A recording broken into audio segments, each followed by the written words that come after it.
अस्सलाम वालेकुम स्टूडेंट। इस वीडियो के अंदर हमने बात करनी है इंटर सप्ली इम्प्रूवमेंट और जो स्पेशल एग्जाम्स हैं किन बच्चों के होने हैं किन बच्चों के नहीं होने। ये वीडियो आपके लिए बड़ी इन्फॉर्मेटिव होने वाली है क्योंकि इस वीडियो के अंदर मैं तमाम के तमाम आपके जो क्वेश्चन हैं इंटर सप्ली वालों के, स्पेशल एग्जाम वालों के, जो भी आपके क्वेश्चन हैं आपके सबके आंसर मिल जाएंगे। चैनल को सब्सक्राइब करना मत भूलिएगा, वीडियो को कंप्लीट देखें, आपको इंशाल्लाह इसका आंसर मिल जाएगा। और एक कैटेगरी ऐसी है जिसका अभी तक कोई फैसला बोर्ड ने नहीं किया, तो मैं इंशाल्लाह उसको भी डिस्कस यहाँ पे करूँगा।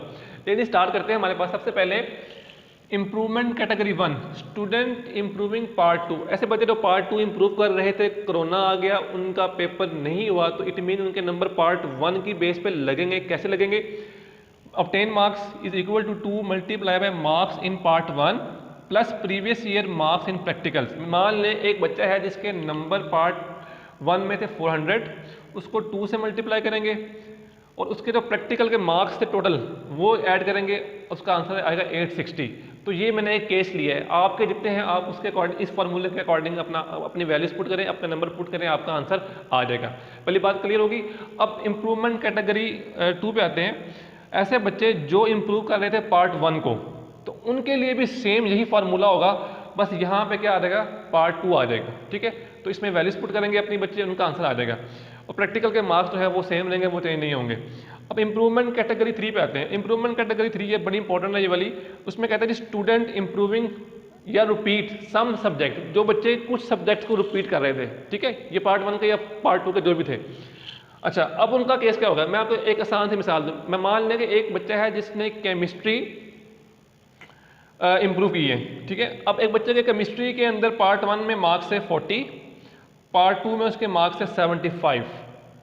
केस समझ रहे हैं आप? मैं मिसाल दे रहा हूँ, आपकी जो आपने इम्प्रूव करना है आपने वो यहाँ पे केस लगा देना है। मेरी मिसाल समझ लें, केमिस्ट्री में पार्ट 1 में 40 मार्क्स है, पार्ट 2 में 75 मार्क्स है। अब बोर्ड की नई पॉलिसी आ गई कोरोना की वजह से, उसने बोला, उन्होंने कहा जो पार्ट 2 के 75 मार्क्स थे ना आपके यहाँ पे, तो पार्ट 1 के अब आपके 40 मार्क्स काउंट नहीं होंगे, आपके पार्ट 1 के मार्क्स भी उन्होंने पार्ट 2 वाले ही कर दिए, 75 कर दिए। पहले आपके मार्क्स बन रहे थे पिछले साल 115, अब कोरोना की वजह से आपके मार्क्स बन जाएंगे टोटल कितने, 150। अब अगले केस पे आ जाएं। पाक स्टडी और इस्लामियात ये दोनों आपस में पैरेलल रहेंगे, इनमें चेंजिंग नहीं होगी। मीन टू से, जो आपके अगर आप पाक स्टडी को इम्प्रूव कर रहे थे तो आपके पेपर नहीं हुए, तो अब इस्लामियात के आपके मार्क्स काउंट होंगे। इसी तरह आपके वो बाकी भी इसमें काउंट हो जाएंगे। ठीक है, अब जरा इम्प्रूवमेंट कैटेगरी 4 पे आ जाएं। ये वाली कैटेगरी बहुत ज़्यादा इंपॉर्टेंट इसीलिए है क्योंकि इस कैटेगरी के अंदर जो सा है रिपीट कंप्लीट, ऐसे बच्चे जो रिपीट कर रहे थे कंप्लीट पार्ट 1 एंड पार्ट 2, उनका अभी कोई भी फैसला नहीं आया। ये बड़ी बैड लक हुई है उनके साथ, जो कंप्लीट पार्ट 1 और पार्ट 2 रिपीट कर रहे थे। अब उन्होंने करना क्या है, देखें अब चांसेस क्या हैं। पहला चांस तो ये है कि उन बच्चों को कैटेगरी 3 में फॉल कर देंगे, जो मैंने भी आपके साथ अभी डिस्कस की है। दूसरी ऑप्शन ये है कि उनके साथ कंपोजिट एग्जाम, जिसको हम कंबाइन एग्जाम भी कहते हैं, वो उनसे ले लेंगे अगस्त के अंदर। बात समझ आ गई? तो अपनी आप तैयारी जो है वो जारी रखें। ये राय मेरी है, लेकिन बोर्ड ने अभी इसके हक में कोई फैसला नहीं दिया। मुझे चांसेस हैं कि इस तरह का कोई फैसला आएगा। अच्छा जी, अब आते हैं जी, ये बड़ा अगला इससे भी इंपॉर्टेंट केस है इंटर की सप्ली वालों का। देखें वो तमाम बच्चे जिनकी सप्ली 1 से लेकर 2 सब्जेक्ट में है, ठीक है, तो उन तमाम के तमाम बच्चों को पास कर दी है, लेकिन पास किस फॉर्मूले के तहत किया वो ज़रा समझ लें। देखिए एग्जाम्पल लें, sum of marks in subject other than supply. आपने उन तमाम मार्क्स को सम करना है जो आपका सप्ली के अलावा है, फिर आपने उसको डिवाइड करना है total number of pass subject. ठीक है, अभी आपको मेरे ख्याल मेरी बात समझ नहीं आई। एक केस लें, मान लें कि एक बच्चा है जिसकी सप्ली इंटर फिजिक्स पार्ट 1 के अंदर है, मान लिया। अच्छा, अब सप्ली के अलावा जितने उसके मार्क्स हैं वो है 360, वो मैंने सब काउंट कर लिए, मैथ में, उर्दू में, इंग्लिश में, उसके में केमिस्ट्री में, इस्लामियात में, बाकी मतलब फिजिक्स के अलावा आपने जितने भी मार्क्स हैं वो तमाम के तमाम अकाउंट कर लिए।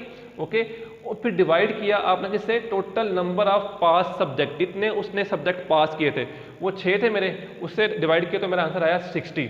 तो अब ये 60 जो है उस बच्चे के नंबर होंगे जो उसकी सप्ली थी। बात समझ लगी आपको? ये सप्ली वाला केस है। ओके, अब अगली बात समझिए जरा। ये तो मैंने आपको अपना केस बताया ना, मतलब जो एक मैंने मिसाल सपोज की है। अब आपने जिसकी आप में सप्ली है आपने वो यहाँ पे इस एग्जांपल के अकॉर्डिंग उसको अप्लाई कर देना है। अब same formula for supply in part 2, जिसकी पार्ट 2 में सप्ली है उसके लिए भी यही फार्मूला अप्लाई होगा। Okay, same formula if supply in both part 1 and part 2, जिसकी पार्ट 1 और पार्ट 2 दोनों इंटर में सप्ली है उसके लिए भी यही फार्मूला अप्लाई होगा।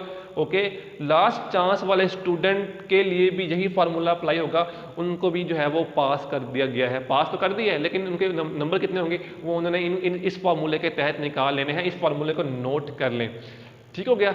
और वीडियो को यहाँ पे लाइक भी कर दें। ओके, अब आते हैं जी अगली कैटेगरी जो है स्पेशल एग्जाम वाले।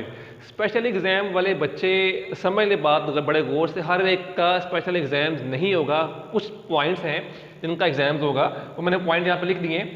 कंबाइन और कंपोजिट, ठीक है, जिन्होंने इस साल कंपोजिट या कंबाइन एग्जाम देना था उनके पेपर होंगे। ओके, उनका स्पेशल एग्जाम होगा। एडिशनल जो है सब्जेक्ट वाले बच्चे, मिसाल के तौर पर जो बच्चे बायो से मैथ में आए हैं या मैथ से बायो में आए हैं, उनका भी जो है वो स्पेशल एग्जाम होगा। इनके स्पेशल एग्जाम के लिए कोई दोबारा एडमिशन फीस आपने नहीं भेजनी। और ये इनका जो एग्जाम है ये अगस्त में लिया जाएगा, ठीक है। अब एक बात सबसे इंपॉर्टेंट चीज़ है जो बच्चों ने यहाँ पे समझनी है, वो ये है कि जिस बच्चे को इस पॉलिसी के ऊपर एतराज़ है वो समझ रहा है कि मैं इससे अच्छे नंबर ले सकता था, तो वो 15 जुलाई तक बोर्ड को इन्फॉर्म करे, ठीक है। अदरवाइज बोर्ड के जो हमने कहा था वही हमारा फैसला हातमी होगा। मतलब उन्होंने आपको एक डेडलाइन दे दी, आपने हमें इन्फॉर्म करना है अगर आपको ये फैसले हमारे मंजूर नहीं है। उसके बाद उनका एग्ज़ाम फिर होगा 2021 में, अगले साल होगा, अगर वो बच्चे बोर्ड को इन्फॉर्म करते हैं 15 जुलाई से पहले तक। अच्छा, एक और बात भी यहाँ ध्यान में रखनी है आपने कि बोर्ड कोशिश करेगा कि हर बच्चे का इंडिविजुअल स्टेटस है वो अपनी वेबसाइट पे अपलोड करें। देखें 29 बोर्ड हैं और 40 लाख बच्चे हैं, तो थोड़ा टाइम लगेगा, लेकिन बोर्ड कोशिश कर रहा है कि हर बच्चे का स्टेटस जो है ना वो अपनी वेबसाइट के ऊपर शो कर देगा, जिससे आपको आइडिया हो जाएगा कि मैंने क्या किस सूरत हाल में जाना है। मीनवाइल मैंने आपको ये सारी बातें बता दी हैं, यही बातें बोर्ड ने इंशाल्लाह अपलोड करनी है, क्योंकि ये बातें मैं नहीं कर रहा, ये जो मुराद राज साहब ने जो नई पॉलिसी निकाली है ना उसी की सारी ये समरी है। बात समझ लगी आपको?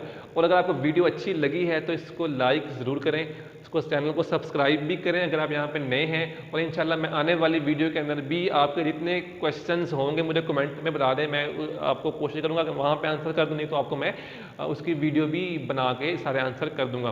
बेस्ट ऑफ लक, अल्लाह ताला आप सबको कामयाब करें।